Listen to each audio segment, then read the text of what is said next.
Hey there, welcome back, and it's time for more.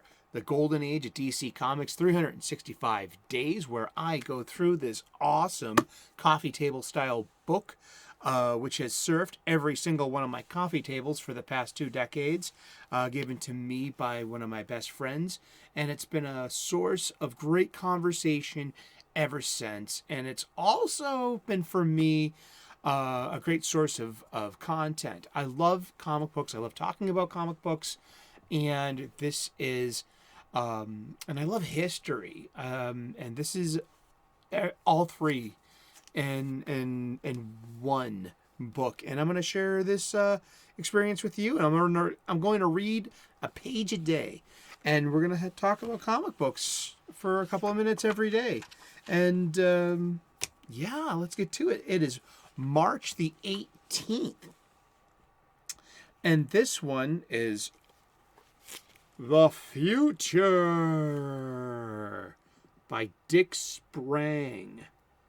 The Shape of Things to Come by H.G. Wells is being read. And I believe that was about robots. I have the that movie, and it's also being riff tracked and done on MST3K with the new season this year. But I actually like that movie.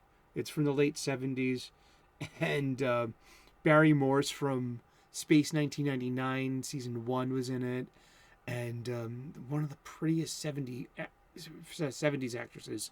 Oh gosh, just it was a space and time to be a kid, be like gobsmacked to like these beautiful ladies with Farrah Fawcett hair. You know, it's March 18th, and yeah, this is from Real Fact Comics number 3 from August 1946. Art by Dick Sprang. It looks as if Real Facts Comics had lost its way and gone in for science fiction. We had covered Real Facts Comics earlier in here. But in reality, this is just a biography of genre writer H.G. Wells, author of such seminal novels as The Time Machine, 1895, The Island of Dr. Moreau, 1896, and The Invisible Man, 1897.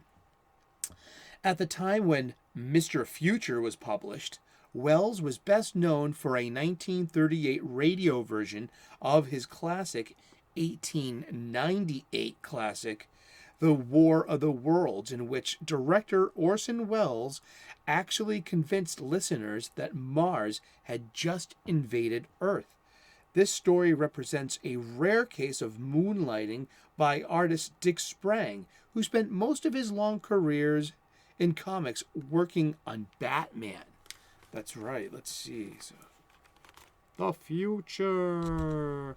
You'd know Dick. We're gonna find more Dick Sprang artwork as we go along because Dick worked on Batman for basically the first 20 years of its of the title's run. I have his wiki up.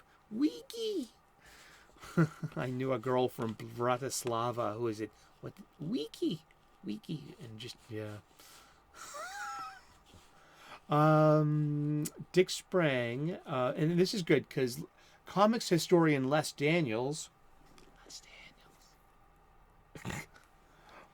wrote that Sprang's clean lines and bold sense of design set him apart as the supreme stylist of the early Batman artists.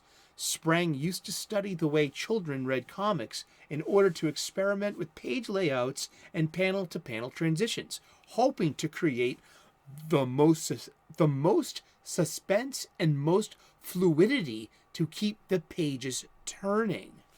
Yeah, so yeah, Dick Sprang. He is known for probably that classic Batman, Robin, and Joker look. Although Bob Kane and Bill Finger, they're the primary writers and artists of Detective Comics. Batman the Batman comics are separate of Detective Comics, and Dick Sprang, all I can think about are giant typewriters with Batman and Robin, and just and that stylized Joker, that first Joker. And yeah, we'll be coming across lots of Dick Sprang Batman art. I mean, huge Batman fan. I grew up in the Batcave. I grew up in the Hall of Justice, and that's and I grew up Robin to Batman, and yeah, that was a good experience. I remember when comics were a great experience, especially to be a child charged up by these superheroes. They were just, simple adventure stories with fantastic archetypes. Just they're just the same heroes, just in different garb, and it's just it's wonderful and to be part of that experience, and it's wonderful to be able to share that on YouTube with other YouTube creators and with a fandom fellowship, and with you. If you're just a comic books fan and you're new to this, the golden age is where it all began. Is the golden age of DC Comics runs from 1938 to 1955. Well, the golden age of comics before this too. I mean, Little Orphan Annie came out in 1921. Gasoline Alley, 1921. Little Abner, just like comics have been around. Well, yeah, since the caveman walls, correct? And the Gutenberg press. Thank you. And yeah, so just I've been always astounded by comic books. They kept me company in my childhood, and it keeps us together too as a fandom, and as a fellowship of these fandoms. And I don't want to devote my energy to outrage, or it will happen naturally. I mean, I think I'm hoping that burnt out of me, being, just a spiritual person and maturing and, owning being an adult. Hopefully I don't get outraged over character decisions anymore. And a good way to avoid that is to, go back to the past and just check out what came before, and, spend a few minutes talking about Dick Sprang artwork. Let's talk, let's look at it again. I mean, this is and we can see this. So this is about an H.G. Wells bio, and I originally thought that could be is that Robot Man?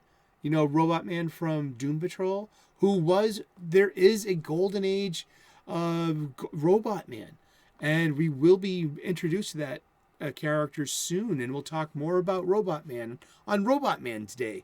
But until then, I mean, this was like Dick Sprang. Yeah, Dick Sprang. That name is now hopefully part of your comic book lexicon. And yeah, I love that bit about panel transitions and fluidity of storytelling of these sequential panels. I mean, the same best friend who gave me this book also gave me Understanding Comics by Scott McCloud, which is like, it reads like stereo instructions, as they said in Beetlejuice, but that's how the machine works, right? Yeah, so if you like this kind of content, like and subscribe, please. I would like to earn your subscription. We talk about pop culture, comic books, spirituality, and cooking. And we try to keep it positive here. So thank you so much for tuning in. And God bless. Namaste. And tune in tomorrow at 3 p.m. Eastern U.S. because we're going to be talking about comic books every day for the rest of the year. So tune in. Yay. If you love comic books, you've tuned into the right place. Thank you so very much. See you tomorrow, okay? God bless. Namaste and good luck.